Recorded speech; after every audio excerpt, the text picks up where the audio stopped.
Well, hello everybody and welcome back to the channel. I'm excited, friends, because today we get to continue our journey through that new star smell as we watch Star Trek The Next Generation Season 1, Episode 3, The Naked Now. Full disclosure, I had to go back to TOS and see exactly, as far as the seasonal episode timeline, where the naked time fell, and that was episode 4, friends. So we're at episode 3, 4, naked now, naked time. Any relation? I guess we'll have to watch to find out. If you could do me a quick favor though and hit that like button, smash that subscribe, ring that bell for notifications. It greatly helps out a small channel and it allows me to alert you next time it's time for The Next Generation or any of our sci-fi fare. And of course, if there's anything that we do that you would like early or in its full-length format, the link to our Patreon is in the description. And if you're not a fan of Patreon, consider YouTube memberships. You'll get all of our episodes at least a day early. But my dear, dear friends, all that is then and this is now and what is now? Now it's time for The Naked Now, the third episode of the very first season of Star Trek The Next Generation. Prepare to engage maximum warp reaction. And away we go.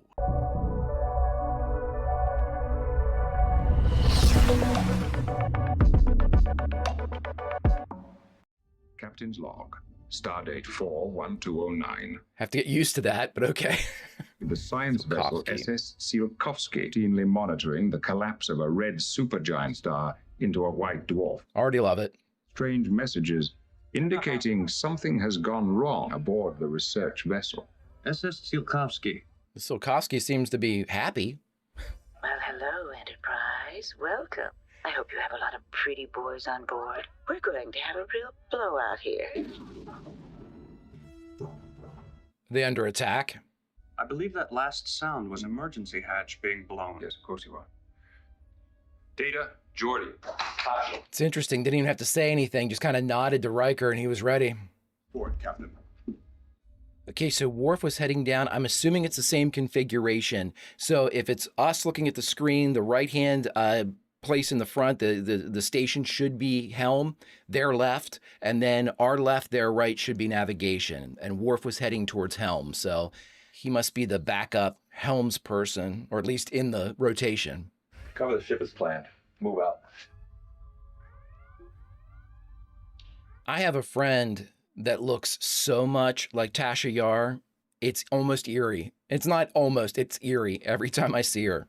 Indications of what humans would call a wild party? It's open to space. If this I think that's... I can't see you. Riker got in the way. somebody blew out the hatch, they were all sucked out into space. Jesus. Lieutenant Yar, location engineering. People here, sir, all frozen. No vital signs. Someone has been playing with the environmental controls. Worf said there were no life signs. Sir, Lieutenant LaForge in the crew quarters. Something in here. Since everybody's frozen and in engineering, could they have been like getting too hot? Like a symptom of whatever sickness, I'm assuming? This is far more sinister than I thought it was going to be. Yeah. This could be a contagion. They're all dead. Apparently some of them were blown out the emergency hatch. There were 80 people on that ship, number one. And they're all dead. As I said, all dead. Jesus. I mean, I'm pretty sure Worf said there were no life signs when he was taking the helm, when he was coming down to the helm position. I guess they shouldn't have expected to find anybody. Well, that turned on me. We're in the credits, everybody. Jean-Luc is telling us about the final frontier. The final frontier. These are the voyages of the Starship Enterprise. Its continuing mission to explore strange new worlds, to seek out new life and new civilizations, to boldly go where no one has gone before. Okay, we're still in the credits. I am watching this as the North American mission, Artemis 2, is on its way to the moon. Honestly, it reminds me of being a kid when space exploration was, God, it was it for my friends and I. We were just so into it. And I feel that same excitement whenever I'm watching the Artemis mission. And hearing these beginnings to Star Trek, I don't know. I'm being, I guess, melodramatic, nostalgic, whatever. That it just seems like a bygone feeling to boldly go, and we're finally doing that again. And so I can't wait. I hope it continues. It's one of my favorite things as a kid to track shuttle missions, and I love it. Loading the research information gathered on a collapsing star nearby. I'm concerned at being in such close orbit. Tsiolkovsky's research records will no doubt predict the time of the star's final collapse. Radiation from the star? I can't find anything unusual in any of the tricorder readings they sent over, Captain. Delusion? Any or all, Captain. I guess she can't read anything from distance. Set the transporter to maximum I knew that decontamination, and then full examination Okay, so and that's observation verified when they're here. If you were any more Decontaminations through the transporter. You're next, Lieutenant. Why are you perspiring, Lieutenant? I suppose because you have it too hot in here. They got hot. That's why they were freezing. Doesn't sound like you, Geordi. Well, maybe it's not. Maybe she threw her voice. It was a joke. Of course. Quarantine everybody. 1 or 2 more tests on you, Lieutenant. I'm confining Lieutenant LaForge to sickbay until further notice. Do we have a problem, Doctor? I don't know yet. Data. Well, Data can't get anything, right? All I have is a vague memory of reading somewhere about someone taking a shower. The body Geordi discovered. Well, I believe it may have happened before. This ought to be easy for someone written up in biomechanical text. About that, sir. Did the doctor believe I was boasting? Yeah. This may take some time. At least several hours. But what I said was a statement of fact. Perhaps she will look it up. You can depend on it. Love it. Is he getting sick, though? Those people that were frozen, they were, I mean, in states of undress, but also lounging. I wonder if they were sleeping.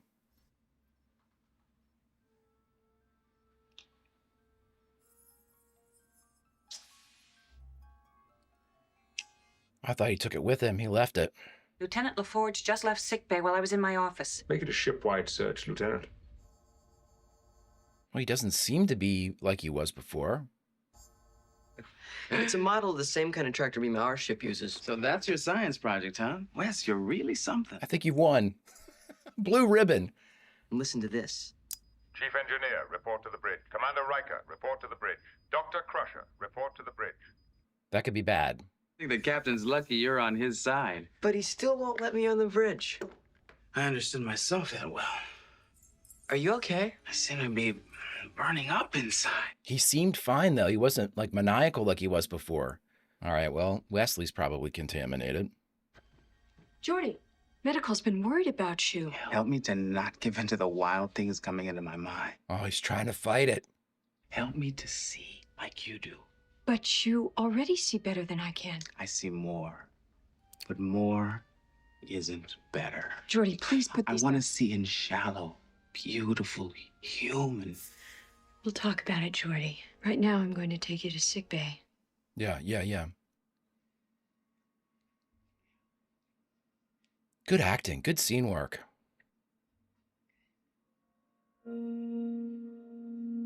I mean, LeVar Burton has a huge space in my heart for Reading Rainbow, so. He was very upset. He kept talking about wanting normal vision.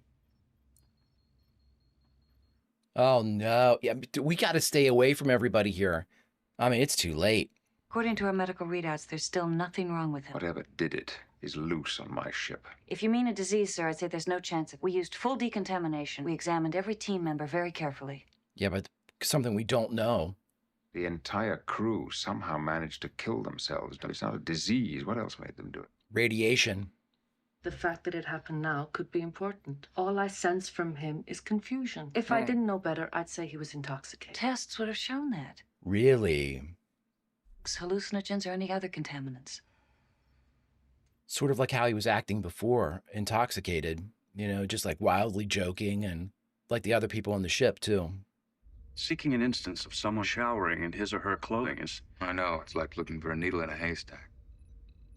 Why should anyone wish to expend his time in such a search? Correction, Data. I should have said proverbial needle in a haystack. Ah. A human proverb. Aberrant behavior, medical cross-reference. Captain, I believe we have the answer to what happened over there.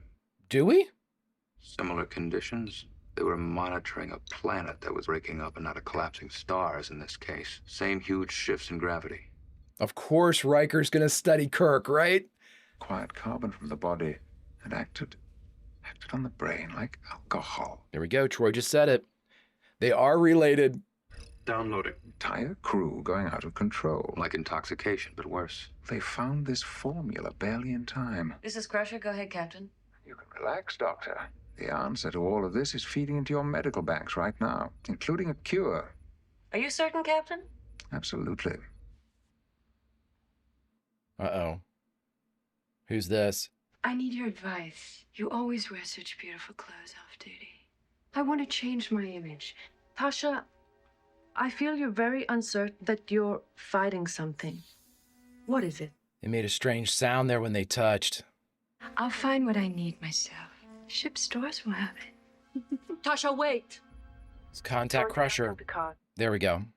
I think Tasha's been infected too. She just left my quarters. It's more like an intoxication. But whatever it is, she's got it. It seems our security chief has the equivalent of a snootful. Inquiry, sir. Forget it. Picard's way gruffer than I thought he was going to be. That's the biggest shock that I've had so far watching this. I had a completely different impression of Picard. There's something happening on this ship. Just to be safe, I'd like you to stay in our quarters until it's solved. Your wish is my command. Now, Wes. But you could be stunting my emotional growth. You realize that. Why He's is it already so hard infected. there? Yep. He seemed giddy doing that. Have you made a test injection yet? No test yet, Captain, but very soon.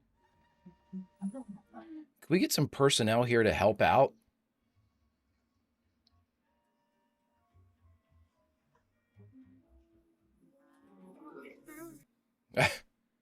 Another 41 minutes, we'll see the information from the Tsiolkovsky downloaded to us. The Tsiolkovsky has been 8 months in accumulating it. How much danger from that star? Worst case. Like a full collapse, sir? Any stellar material it threw this way, we could still outrun on half impulse power. Wow. Picard to engineering. Chief engineer, report to the bridge. Who's our chief? Assistant Chief Engineer Shimoda, report to medical. Oh, shit. Wesley. Was that the captain ordering you to medical? Would leave no one here on duty. I could call the chief on the bridge if anything happened. Oh, no. Reporting is ordered, sir. What? Oh, boy. You ordered me to report to the bridge, sir. I did no such thing. I want you down in the engine roost in case we need to move out of here. Attention, all decks, all divisions. Effective immediately, I have handed over control of this vessel to Acting Captain Wesley Crusher. Oh, boy. I think I know who's behind it. Thank you, Captain Picard. Thank you. And with that order dawns a brave new day for the Enterprise. Oh, boy.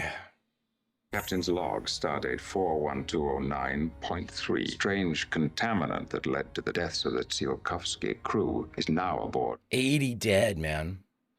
And our engineering section has been commandeered by young Wesley Crusher. A dessert course shall precede and follow every meal. Never got as far as sick bay, Wes. Oh, boy. Hooked my model tractor beam into ship's power. Now it's a repulsor beam, too. One in. We're to be faithful to you, Captain. All right, Jim, get in there and do something. I don't think you're in the right mind to do something, but... Number one, McDougal, get that boy out of engineering. McDougal.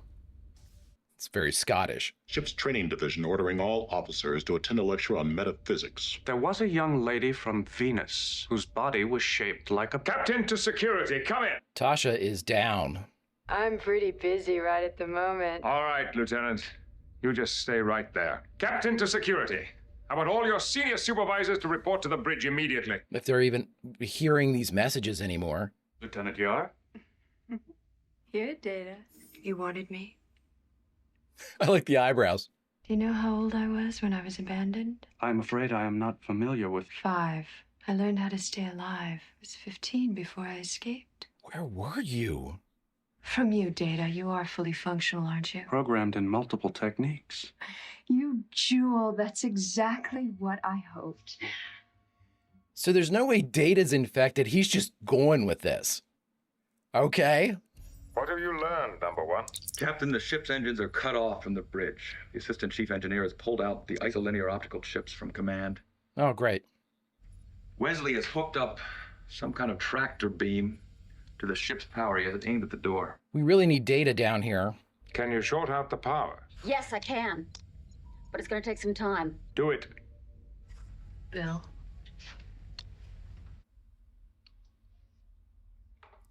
She's sweating. It's a side of humans I never felt before. Come on. Getting you to sick bay. Wouldn't you rather be alone with me? I love Riker. I cannot believe how much I like that dude. I'm liking Geordi as well.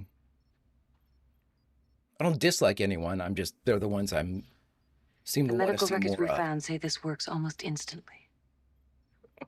Did it? I've never seen a rainbow. This is gonna help me? Help me see like you? Dr. Crusher? Riker's a big dude. The formula from the old Enterprise didn't work. What? This water carbon complex may induce the same symptoms, but somehow it's different. It's the Maybe sun. it's mutated. It's the, I'm telling you, it's radiation. You brought Deanna in. Yes, she's infected Then you with touched her. Wait, I've got to quarantine you. If I don't get the command computer back online soon, none of this, whatever this is, will matter. Yeah, we're in quite a pickle here. Admittedly, a victim of the Tsiolkovsky infection is now in control of my starship. Wesley? It's very similar to the Naked Time. You will now return control of this vessel to the bridge where it belongs at once. I'm sorry, sir. Why don't you just tell me what you want done and I'll do it? Is he going to start singing Irish drinking songs? What's wrong with giving me the Order him orders to to open do up it? the Captain, engineering. getting unusual readings now from the dwarf star. Stand by on that for a moment. No, that's what we need. Are you aware that you are behaving strangely? That a kind of infection brought over from the Tsiolkovsky. Damn. Are you saying that's why I feel so hot? So strange? That's... Yeah. I must immediately lock a tractor beam onto the Tsiolkovsky and tow it out of... Tractor beams are my specialty, Skipper. I'll contact you when that's done. Wesley out. Oh boy. McDougal's got to get that. What the hell is happening in engineering? Jim, I thought you'd be a little bit better help when you got in there. Was it Sonic Driver? So, Well, since she's got to be contaminated, they're touching each other. Doesn't look like it. Can't we just like throw a fuse breaker or something here? Or... We just locked onto the Tsiolkovsky. Captain to... Wesley Crusher, come in. Ah, good. Data.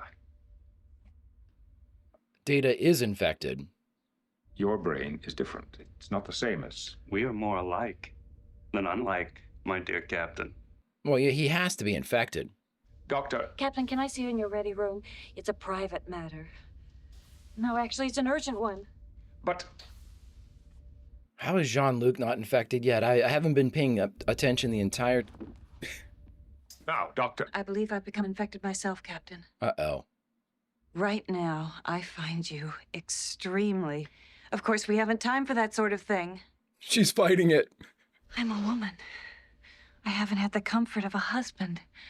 A man. Not now, Doctor.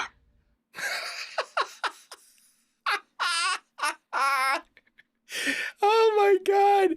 That was one of the greatest line deliveries ever. Not now, Doctor. Oh my God, I love that. To Riker.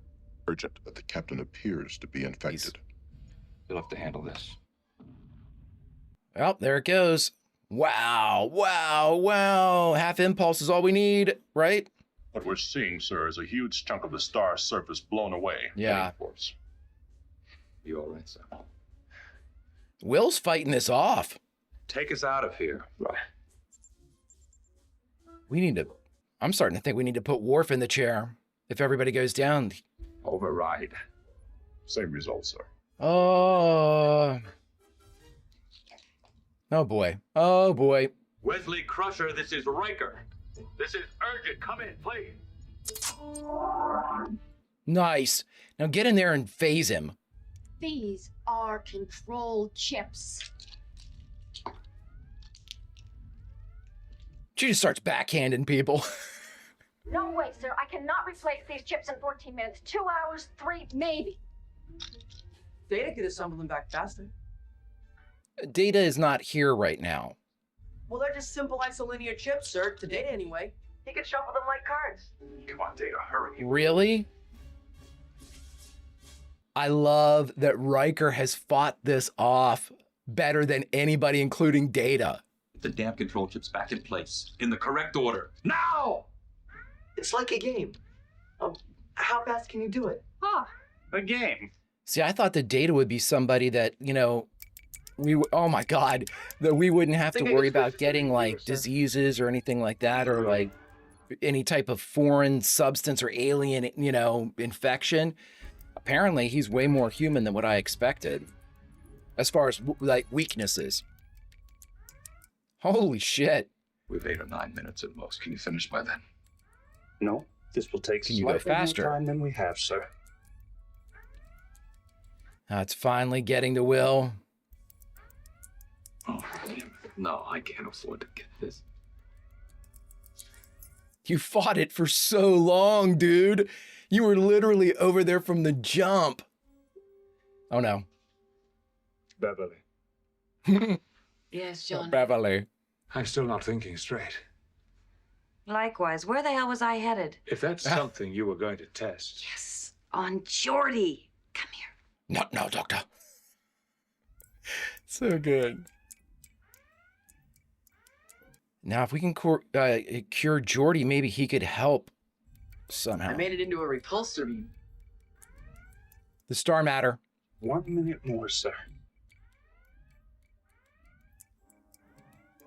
Repulse it, right? Come on, Riker. Nobody else is going to come up with this. Why not reverse fields on this, ma'am? If we just need an extra minute, come off the main lead. Kid's split off at the force activator. The kid's a genius. I can just think straight about this. And he's doing it drunk. The broader-based remedy. I hope. What was in that, Doctor? My head's beginning to clear. Everybody. Everybody. Here, take this to engineering. I'll make up hypos for the others. Okay. Oh, the exchange between those two was my absolute favorite. Oh, hilarious. Oh, it was delicious. Loved it. I'm not even sure she needs it. McDougal's like, I've got this, man. We only had a minute or so. Maybe you can go faster now. Repulsor beam hard against Silkovsky. Don't you see? It's giving us a push-up. The extra time we need. We're using this ship?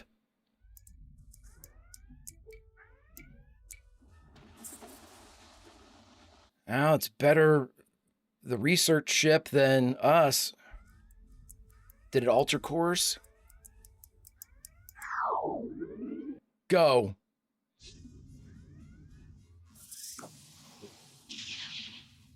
Woo!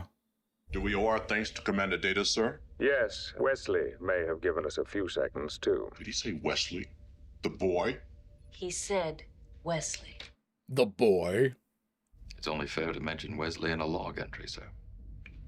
Fair's fair. And let's credit his science teacher, too. Let's also remember he did that drunk.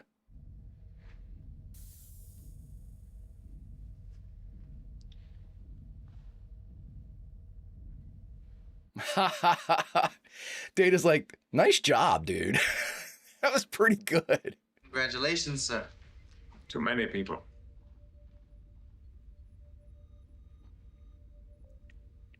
So did they? I put it to you all. I think we shall end up with a fine crew. So, number one, let's go to our next job. No, I love it. Our next job. Orb 3 heading 294, Mark 37, sir.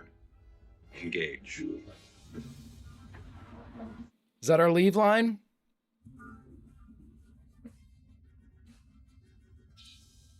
Nice, nice, nice. Cool end to call back to TOS. I will take that each and every, my friends, each and every.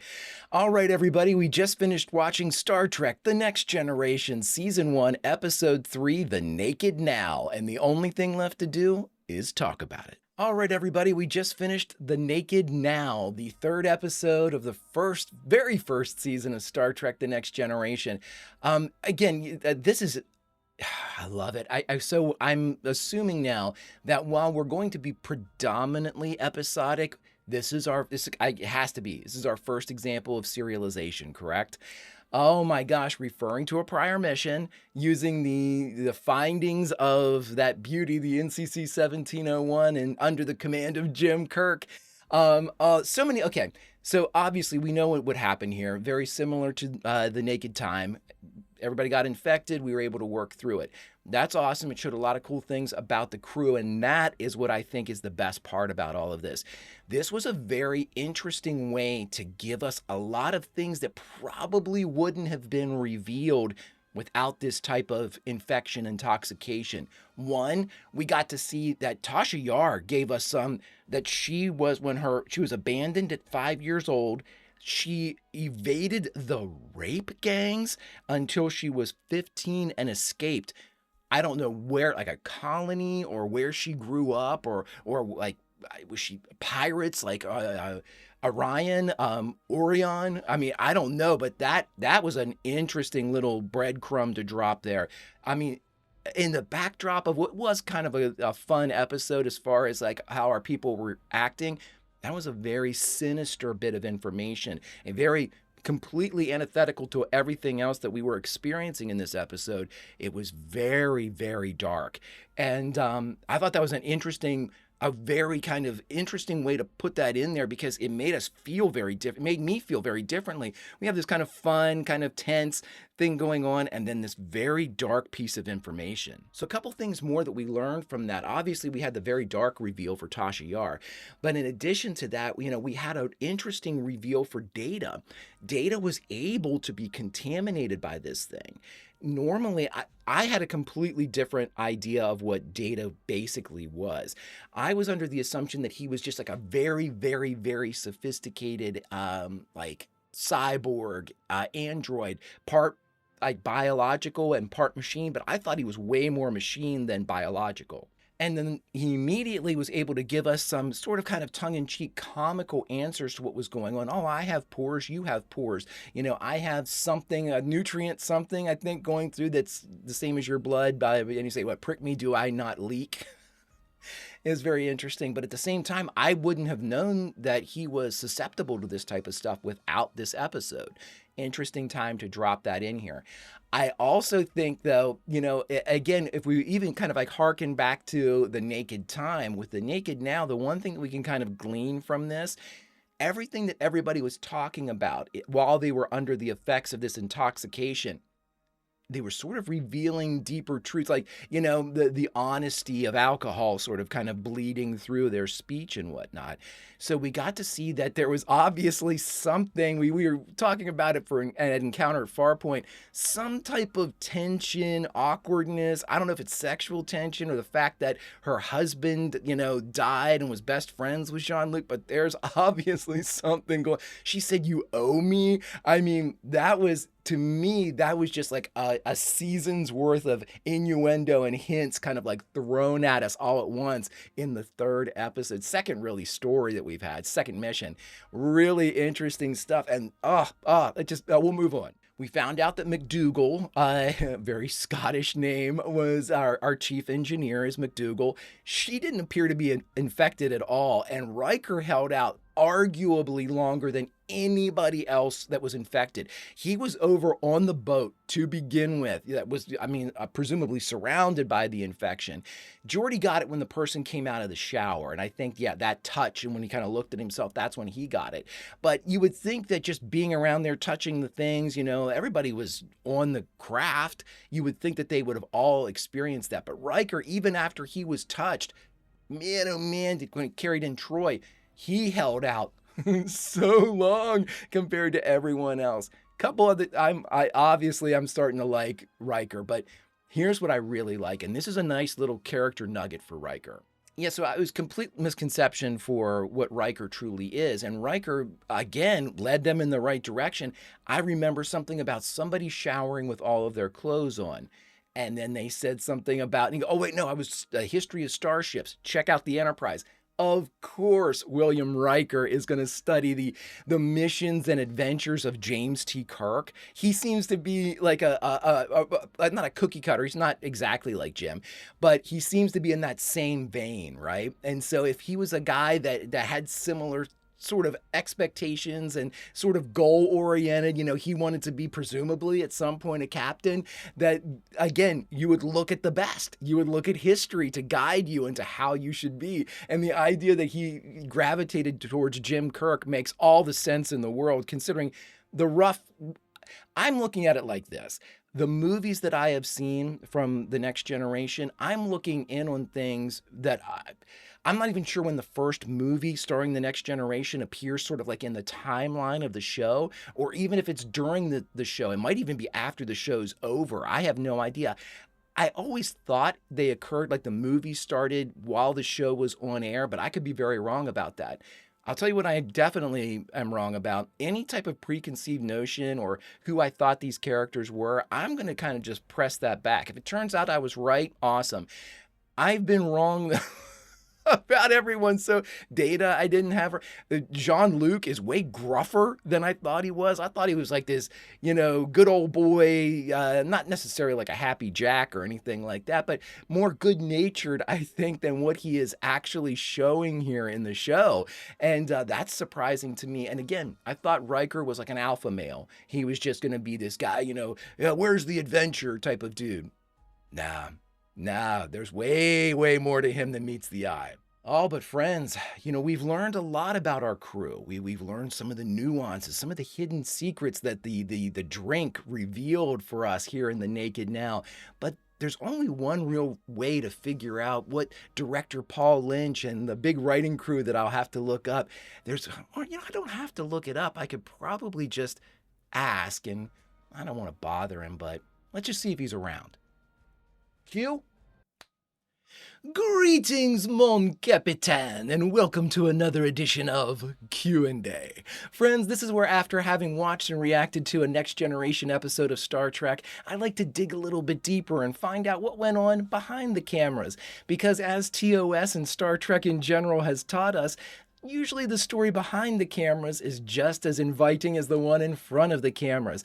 But to keep myself from going off into the weeds for a couple hours, I've given myself 5 topics to discuss. The first, writer and director. Who are they? The second, guest stars. Did we have any? The third, of the core cast or the Big Nine, who appeared? The fourth and spiciest of all the categories, the production notes. What went on behind the cameras? And the fifth and final topic, a memorable quote from the episode. Let's get started.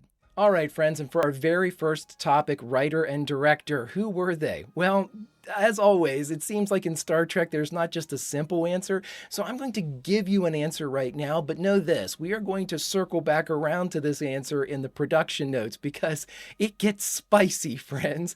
All right, so for our writers, we have 2 credited writers on this one. The first of which is John D.F. Black, who is actually the writer for The Naked Time back in TOS, given credit here because The Naked Now is an homage and draws a lot of parallels from The Naked Time, so a credit was given here as well. In addition to a newcomer for our writing credits, a J. Michael Bingham. Remember that name, friends, because that's what we're going to be circling back around to in production notes.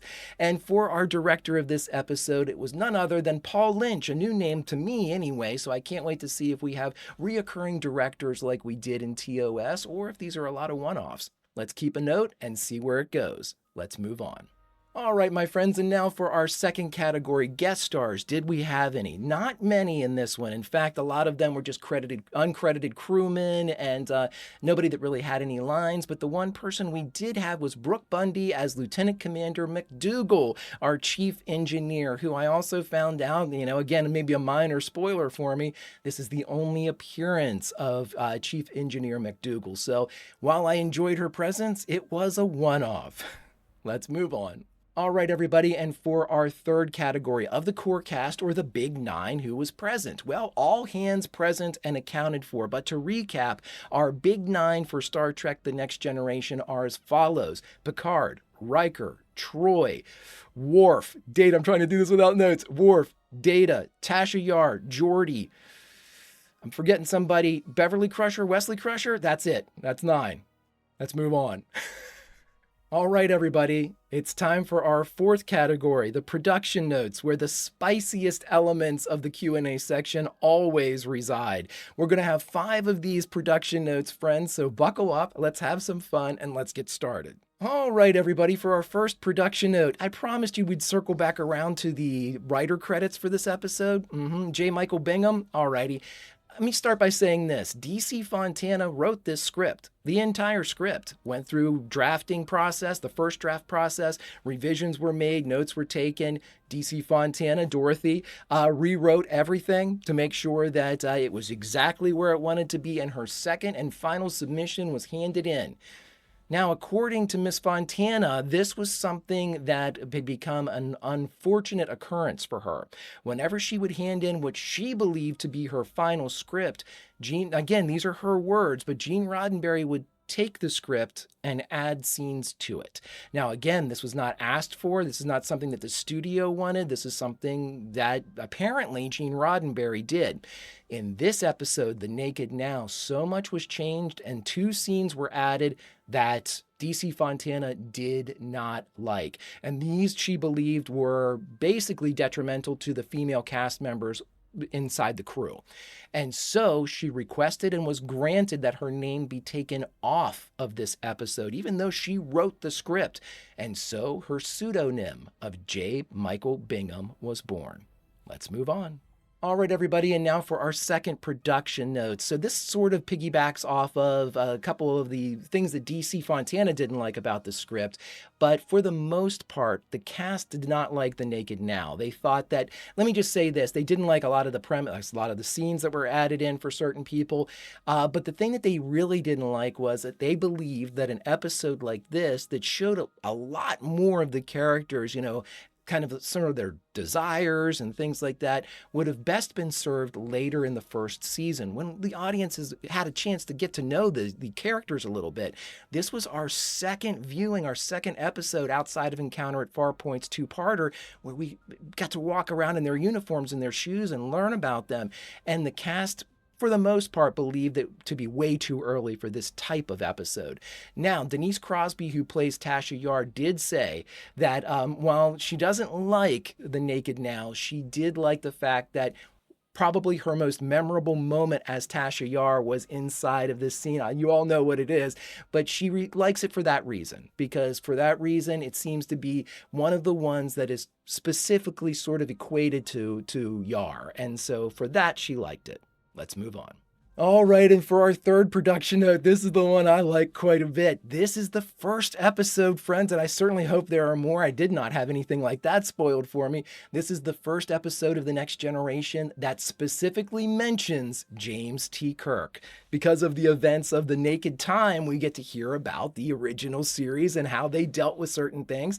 And again, whenever this is one thing that I thought was really interesting. Apparently, in the original, when it aired, it showed kind of a rendering of the Enterprise, the NCC 1701. However, that rendering was of the refit from the motion picture.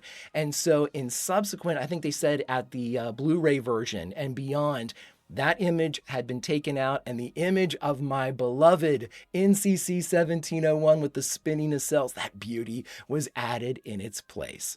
Let's move on. All right, my friends, and for our fourth production note, this is the debut, you all have been kind of telling me about this too, of Counselor Troy's casual uniform. Now, again, I thought that even when I read this as like a data point, my friends have been screening these so I don't get too many things spoiled for me. It was given I thought it was one of the variations, because we have so many different variations of, I guess, what's considered to be the approved uniform for Starfleet. We've seen all different versions of the uniform. And so I thought that this was just another variation, but I was told that this is actually a casual attire outfit. And so I don't know what that means specifically, nor do I need to. All we need to know right now is this outfit debuted in The Naked Now. I'm sure we'll find out more about it later, but for right now, that's all. Let's move on. All right, everybody, and for our fifth and final production note, this one is about Gene Roddenberry. And so when Data is going through and kind of pulling up information and using the database to collect certain things, apparently, and there should be a picture somewhere around here of it, appears like a wire work, like a green wire work rendering of Gene Roddenberry's head on the body of a bird. And because he is the great bird of the galaxy, this is a running gag that apparently shows up a couple more times inside the Next Generation, but this is the first appearance of it, and a cameo by Gene Roddenberry. Awesome. Let's move on. All right, everybody, and for our fifth and final category, a memorable quote from this episode. And so, kind of based upon a lot of the problems that DC Fontana had, and she didn't want her name on this one, and the idea that so many of the cast members weren't big fans of this episode, I decided to take a quote from Tasha Yar as she turns to Data and she says, "I'm only going to tell you this once.